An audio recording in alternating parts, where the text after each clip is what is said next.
Para pemirsa, Anda saat ini masih terus bersama Haul ke-49 Kiai Haji Abdul Wahab Hasbullah, inisiator, pendiri, dan penggerak NU, pencipta lagu Ya Al-Wan Nasional secara virtual. Berikutnya, tausiah dalam rangka Haul ke-49 Kiai Haji Hasbullah oleh Gus Baha kami haturkan.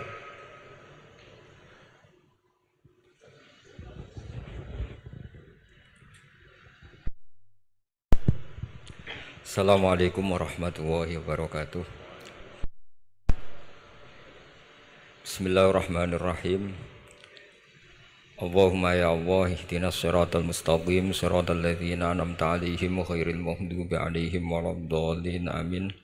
Allahumma shalli wa sallim ala habibika Mustafa Muhammad wa ala alihi wa sahbihi wa barik wa sallim amma ba'du.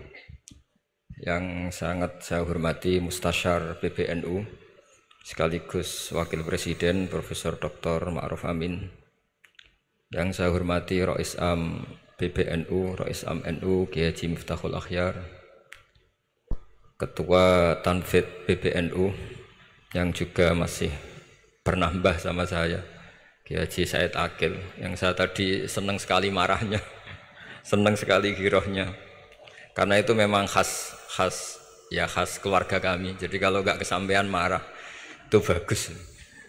Jadi di antara sifatnya para nabi itu wayakhdufulillah, kalau agama nggak dapat apa tadi jatah ya, nggak tahu saya maknanya itu. Jadi kan wayakhdufulillah wayardoliridho. Semua yang saya hormati, ini ada Ibu Menteri Ibu Ida Fauzia, ada Gubernur Jatim Ibu Khofifah, yang sangat saya hormati keluarga besar Mbah Wahab Hasbullah. Di sini secara berurutan ada Nyai Mutmainnah, ada Nyai Mahfuzah, ada Nyai Hizbiyah, ada Nyai Mujidah.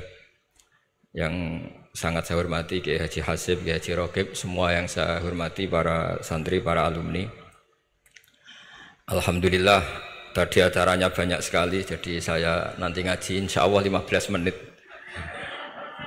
Karena menurut saya solusi bangsa ini itu mudah sekali kalau mau niru Mbah Wahab. Saya kemarin ditilii Gus Hasib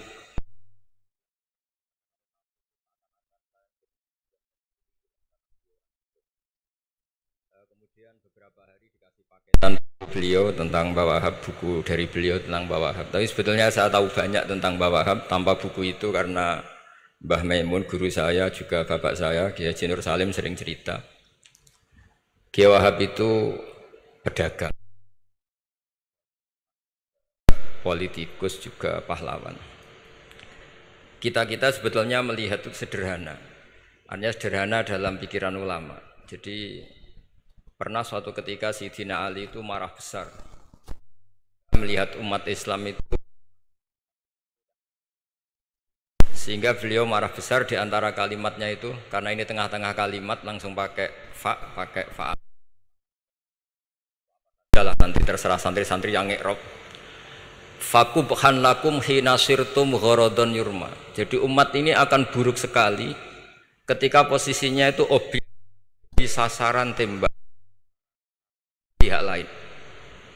Ketika misalnya haji itu bagus prospek, nanti ujung-ujungnya yang bikin sajadah kadang orang sana, mau bilang kubu sebelah, nanti sensitif secara politik. Nanti ketika umat Islam punya kebutuhan pakaian ihram besar, juga yang produk kadang orang lain.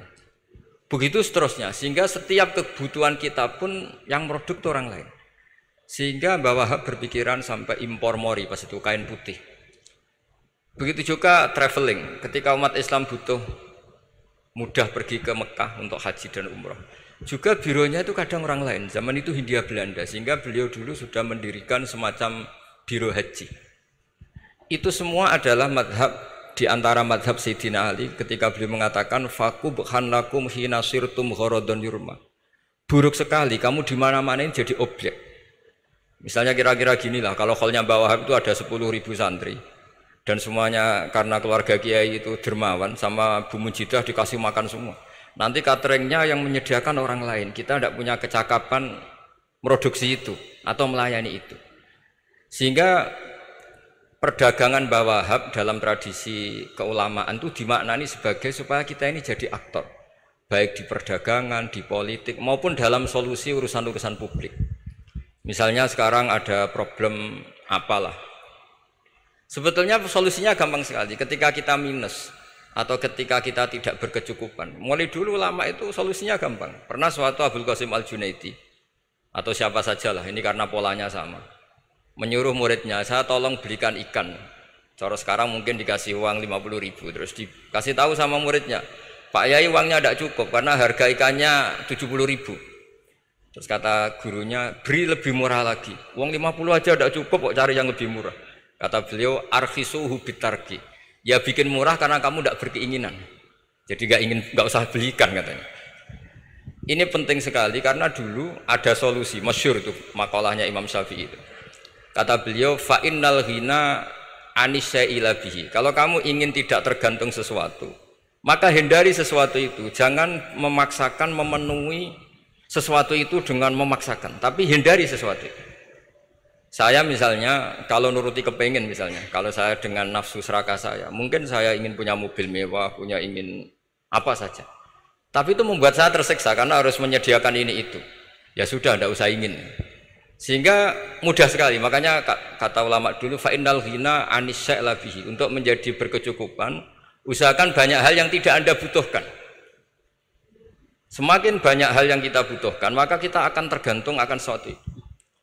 Makanya banyak ilmuwan, saya sering diskusi sama pakar-pakar sama ilmuwan, apakah negara Amerika itu negara yang kuat? Banyak ilmuwan yang berpikir, itu ilmuwan politik, bukan tasawuf, berpikir negara paling lemah itu ya kayak Amerika, karena semakin powernya kuat, ketergantungannya semakin kuat. Untuk memenuhi kebutuhan listrik harus begini, untuk kebutuhan minyaknya harus ini. Semakin kita kuat, maka ketergantungan akan sesuatu semakin banyak. Jadi ibarat orang yang punya Alphard sama yang enggak, kayak mana ya? Kayak yang enggak, karena kebutuhannya ada banyak. Artinya dalam kondisi krisis, ulama masih punya solusi, yaitu al-ghina itu anisya'la bihi. Jadi usahakan ketercukupan itu karena menghindari kebutuhan-kebutuhan yang tidak primer, yang tidak prinsip. Bukan memaksakan semuanya terpenuhi. Karena kita ini ulama. Dulu ketika sebelum ada negara, belum ada TNI, itu ulama punya cara untuk ngelawan Belanda. Karena mereka terbiasa punya loyalis, punya muhibbin, punya ghirah, punya strategi. Sehingga Belanda itu kesulitan ngedep ulama. Apalagi mereka terus ke Mekah, ketemu komunitas internasional yang semuanya berfatwa bahwa penjajahan harus dilawan. Itu luar biasa. Belum ada negara, enggak ditopang negara, kemudian tetap bisa melakukan perlawanan. Coba kalau dulu ngelawan nunggu, wah saya mau ngelawan penjajah kalau saya diangkat jadi TNI, saya mau ngelawan kalau saya punya otoritas yang disahkan negara, itu ribet. Negara ini saya tidak akan ngaji lama-lama, tapi saya akan cerita khas Mbah Wahab sesuai riwayat yang saya dapatkan dari guru-guru kami, bahwa beliau tadi seperti yang dikatakan Pak Said, membina dan menyebarkan NU kemana-mana tanpa uang proposal. Nggak kebayang saat itu proposal kepada siapa, negara sendiri masih susah. Lalu mau diajukan kemana? Terus yang mau tanda tangan itu ya siapa? Jadi yang saya tahu tadi, yang penting kita niru sesuai yang diidam-idamkan tadi Sayyidina Ali. Jangan sampai kalian itu menjadi gharadun yurma. Ada apa saja orang lain yang memikirkan labanya, kita yang jadi objek. Sehingga zaman itu kita terima kasih semua sama Mbah Hashim, sama Mbah Wahab, karena ini zuriyatam ba'duha min ba'd. Kita tahu Mbah Wahab putra Mbah Hasbullah, punya ibu Nyai Fatimah, terus sampai Mbah Abdus Salam ya.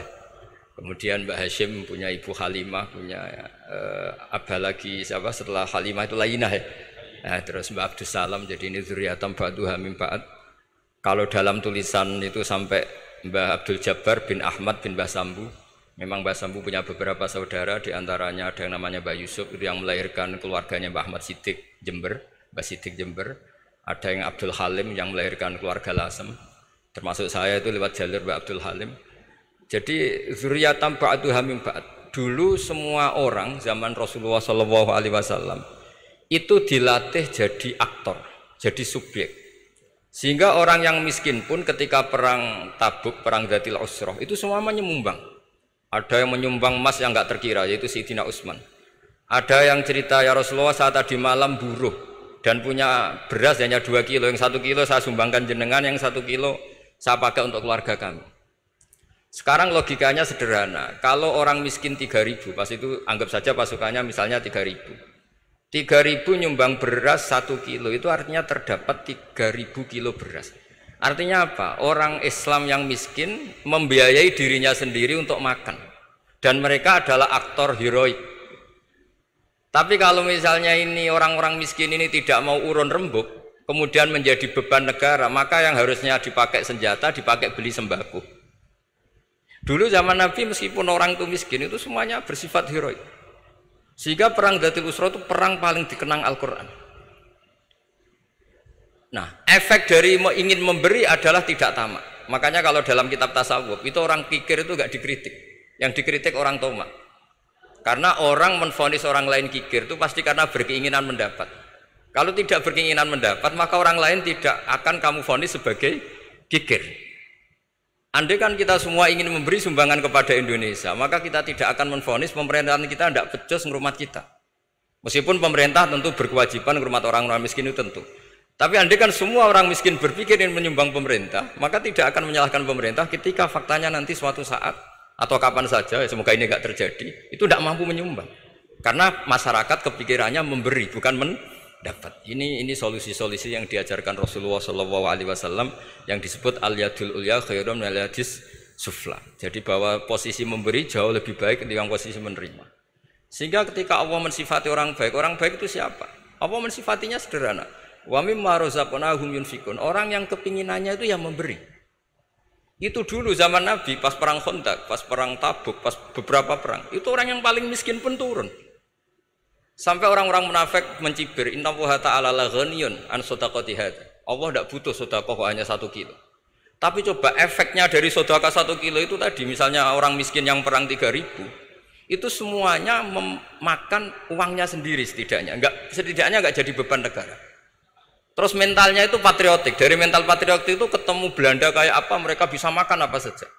Mulai ares gedang, mulai apa saja, yang penting halal. Karena mentalnya dari awal heroik. Tapi andai kan mereka mentalnya tomak, mungkin sudah mati. Karena, wah nunggu negara ngasih makan, proposal dulu, sedang mati. Tapi orang dulu enggak, karena heroik, inginnya memberi sehingga bisa mendapatkan solusinya sendiri. Ini solusi yang saya tawarkan sebetulnya ini mudawwan, artinya mudawwan itu ada di beberapa kitab, lihat di beberapa tafsir istilah perang Dzatil Usrah, perang Tabuk atau perang apa saja itu memang zaman itu susah sekali.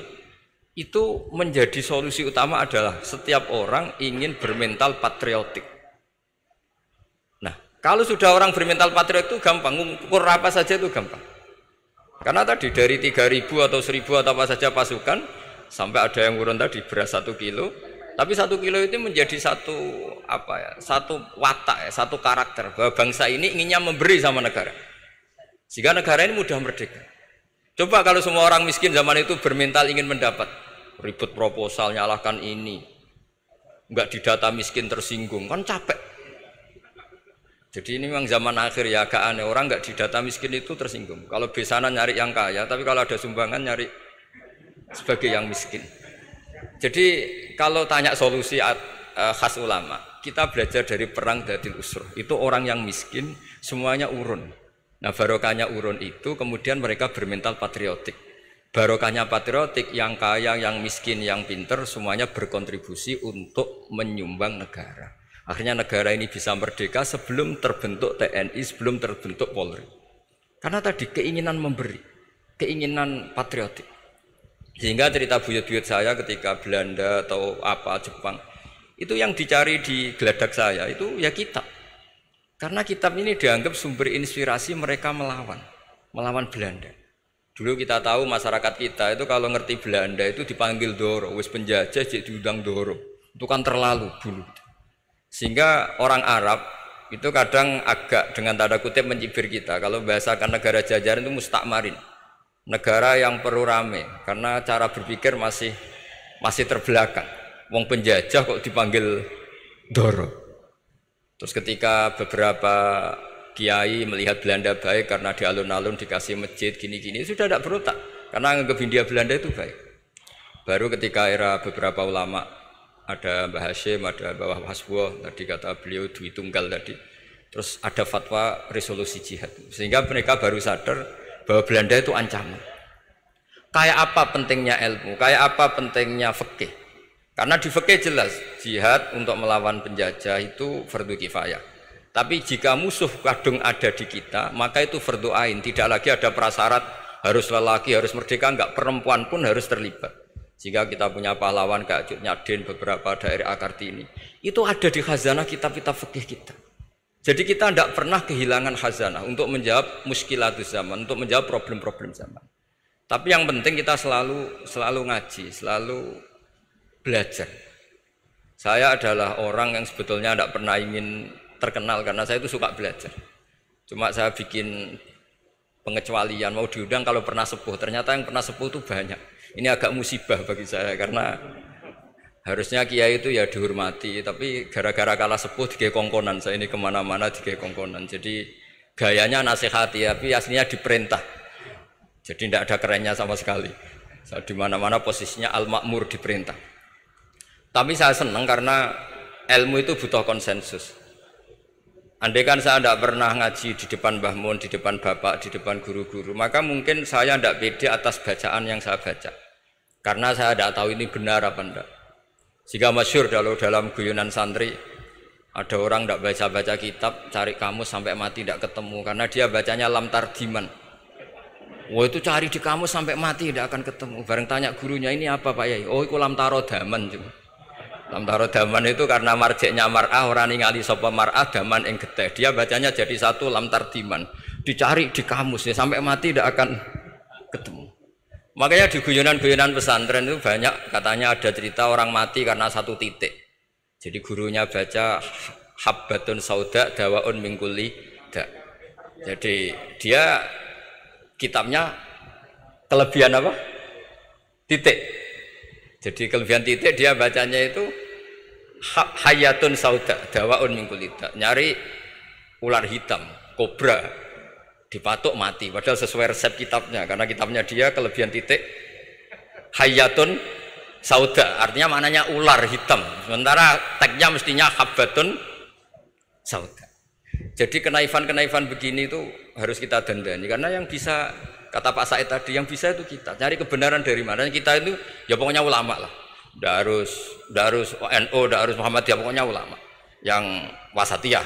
Itu nanti terus gimana yang wasatiyah itu kayak apa, tapi jelas ulama. Karena dulu zaman, kalau kita fair secara sejarah dulu ya Mbah Wahab ya dekat Mas Mansur, dulu Mbah Hashim ngaji sama Mbah Ahmad Dahlan, sama-sama di Mbah Soleh Darat, ketika di Mekah ya sama-sama ngaji di Syekh Khotim Minangkabau. Jadi kalau era beliau itu ya memang dulu perbedaan itu nggak ada masalah. Karena perbedaan itu bawaan visi ya. Saya belajar usul fikih di antara yang diceritakan di buku-buku Mbah Wahab. Beliau itu ahli usul fikih. Sementara Ki Bisri itu suka fikih mateng. Sehingga memang ada perbedaan antara fikih mateng dan usul fikih. Saya beri satu contoh. Ini guyonan tapi nanti di usul fikih nanti kelihatan. Di usul fikih itu ada ilmu namanya tangkihul manat. Ketika Nabi sama-sama menyebut sesuatu, sebetulnya ada benang merah di situ, tidak sama persis. Misalnya begini, Ja'a A'rabiyun ila Rasulillah sallallahu alaihi wasallam. Faqala ya Rasulullah ahlaktu.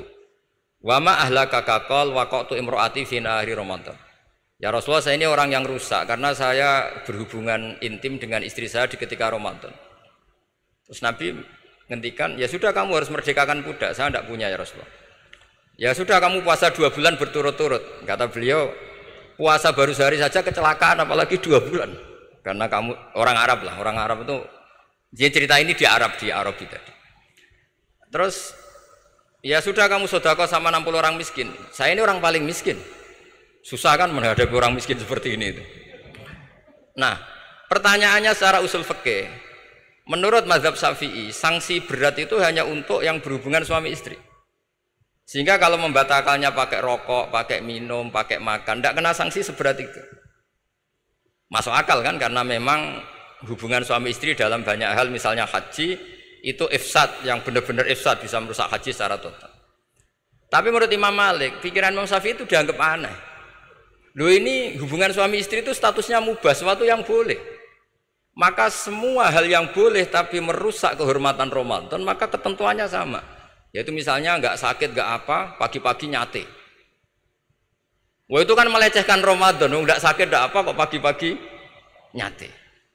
Perlu dicatat karena hubungan suami istri itu sesuatu yang boleh. Berarti kalau yang boleh merusak Ramadan hukumannya berat, makan yang statusnya boleh juga hukumannya berat. Itu dulu bapak saya ketika bikin analogi itu mau cerita sederhana gini. Hak di ono santri ya goblok, kandhanane angel. Istrinya lapor ke kiainya. Pak Yai, santri jenengan kalau sama istri sering mukul itu nabok pakai tangan. Santrinya dipanggil kan alumni, kamu jangan sering mukul istri kamu gini-gini. Iya Pak Yai, njeh.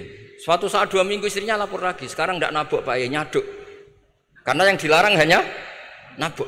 Dipanggil Kiai, lo kamu katanya masih sering nyaduk istri kamu. Yang dilarang kan mukul, sekarang nyaduk. Kapan-kapan meludahi. Nah, artinya di usul fikih dijelaskan bahwa makna haramnya naboi adalah hurmatul idza, haramnya menyakiti. Maka nyaduk sama, meludahi sama, menerlantarkan sama.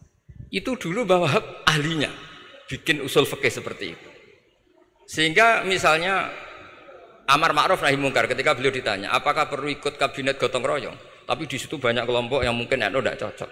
Pikirannya kayak apa, harus ikut, justru ikut itu ikut benahi dari dalam.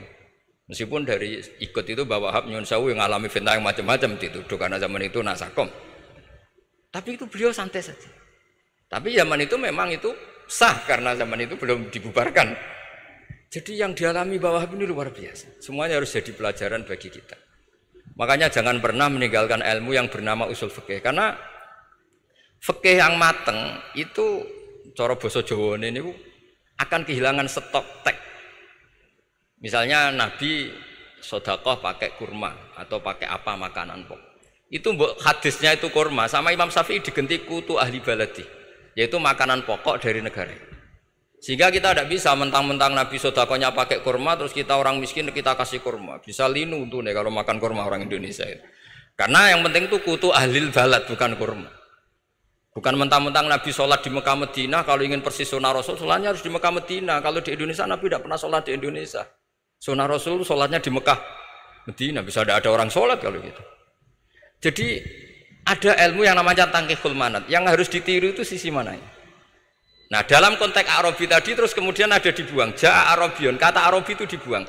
Datang orang Bedui, orang kota pun kalau punya kesalahan yang sama hukumannya juga sama, maka kata Arabi dibuang. Nah menurut Imam Malik kata jima, hubungan suami istri juga dibuang, digenti membatalkan puasa dengan apa saja yang tanpa udzur syarat. Jadi ini kealiman kiai-kiai Indonesia dulu itu, misalnya kentong, dulu meskipun ada yang bilang bid'ah, kentong itu bid'ah karena mirip orang Nasrani. Orang Nasrani itu bentuk kentongnya di kelenteng itu tidak seperti kentong kita. Adat Indonesia kalau pos kampleng ada maling, ada banjir pakai kentong. Jadi adatnya memanggil tuh pakai kentong. Makanya kiai-kiai dulu, wah ini mirip orang Nasrani, enggak, mirip pos kampleng katanya. Padahal jelas menurut hadis sahih jelas ketika ada sahabat usul ya Rasulullah bikin kentong, wah jangan, nakus itu nanti kayak Nasrani. Bikin buk itu trompet, jangan nanti mirip orang Yahudi. Ya dengan api ya Rasulullah, jangan nanti mirip Majusi. Datang sahabat tergesa-gesa, beliau mimpi kalau diajarin azan. Azan itu maknanya al-ilam, memberi maklumat waktu sholat. Akhirnya ada azan. Kemudian ulama Indonesia dulu Mbah Hashim sama Kiai Fakih Mas Kumambang, yang satu anti kentong, yang satu pro kentong. Itu dulu ya saling menghormati, nggak masalah. Karena fikih itu sekali khilaf itu mirip-mirip. Tadi Pak Said Akil nyinggung Palestina. Saya pernah ke Palestina. Itu banyak ulama Mesir yang mengharamkan orang datang ke Yerusalem, ke Masjid Aqsa. Karena mau tidak mau harus dapat visa Israel, berarti ngaku eksistensi Israel. Karena dianggap mengaku eksistensi Israel maka hukumnya haram. Tapi saya pernah ketemu Imam Masjid Aqsa. Beliau bilang begini, Pak Bahak, kalau orang Islam dari seluruh dunia tidak datang ke kami, maka eksistensi kami dianggap diabaikan oleh komunitas internasional. Dan itu dengan mudahnya Israel mencaplok kita. Sehingga separuh ulama Mesir juga mewajibkan yang mampu harus ke sana. Dengan cara itu Aqsa aman karena masih diperhatikan ulama atau komunitas internasional. Yang satu cara pandang ke sana berarti ngaku eksistensi Israel karena ada visa Israel. Yang satu bilang harus ke sana, dengan itu eksistensi Masjid Aqsa terjaga karena masih diperhatikan ulama atau komunitas Jadi di mana-mana khilaf itu ya seperti itu. Tapi alhamdulillah di kita itu khilaf itu biasa. Sehingga zaman kita mondok, saya itu pernah pengalaman buruk sekali saya ketika jadi Rois Musyawarah Fathul Mu'in. Itu ada pertanyaan gini Gus Hasib. Saya tanya gini sama orang, Gus, soft paling utama itu yang nomor berapa? Nomor 1 kata saya. Yang kedua, yang soft berikutnya, iya yang berikutnya. Kalau sudah tahu soft terbaik itu yang nomor 1, kenapa masjid gak dipakai memanjang selatan utara? Biar semuanya nomor 1. Selagi masjid itu memanjang barat timur, pasti ada soft 1, 2, 3. Itu kan kurang ajar betul. Jadi supaya orang soft 1 semua ya tinggal desain masjidnya, yaitu memanjang utara selatan. Selagi masih memanjang barat timur, pasti soft 2, 3. Terus saya kebalik tanya, lalu setelah begitu yang paling abdul siapa? Yang sisi kanannya imam. Ya sudah, imamnya dipojokkan pol selatan, biar semuanya dari pol kanan. Nanti ada masalah lagi, yang paling abdul siapa? Yang paling dekat imam. Yuskono kerubutu imam kan gitu. Jadi kalau nuruti fikih itu ya memang ilmu logika. Sehingga banyak orang jadi wali itu dari hasil ijtihadnya. Ada orang jadi wali karena sering sholat di shaf awal. Tapi ada wali pesaingnya justru jadi wali karena kalau sholat di belakang. Tapi tetap wali. Suatu saat dua wali ini ketemu. Loh, kamu kok wali padahal kalau sholat paling belakang. Saya tuh malu sama Allah. Kok kayak sok suci ya gue ngarep gitu. Jadi wali karena adab, bukan karena malas loh ya. Saya itu gak pede, saya saja kok sholat di depan. Maksudnya kok kepedean itu. Tapi tentu secara syariat tetap baik yang di depan. Ini saya bukan bela yang, kenapa saya cerita bela yang belakang, karena yang bela jarang gitu, makanya saya. Dan kebetulan saya kalau sholat ya sering di soft belakang. Tapi ini saya cerita betapa logika fikih itu khazanahnya banyak dan luas. Dan kita bicara usul fikih itu biasa. Kita belajar sama beberapa ulama. Saya berkali-kali cerita di mana-mana. Muhammad bin Hasan Asy-Syaibani itu mewajibkan ulama kaya, dan beliau kalau ngitung duit itu di kamar tamu, di ruang tamu. Sehingga santri ora kepikiran nyalami template. Kan cara wong Jawa kan mlete ngitung duit kok di ruang tamu. Tapi ternyata alasannya beliau masuk akal. Ben santri ku roh nak kiye di duit, dadi ra perlu kepikiran nyumbang gula. Ya masuk akal. Tapi yang nyimpen duit ya masuk akal, wong duit kok dipamer-pamerno. Tapi yang pamer nggih monggo, nak niate ben wong liya ndak perlu berempati, gak perlu sakit. Jika gak perlu didata dapat BLT, mergo duwike ditakok. Ya itu semuanya istihad. Assalamualaikum warahmatullahi wabarakatuh.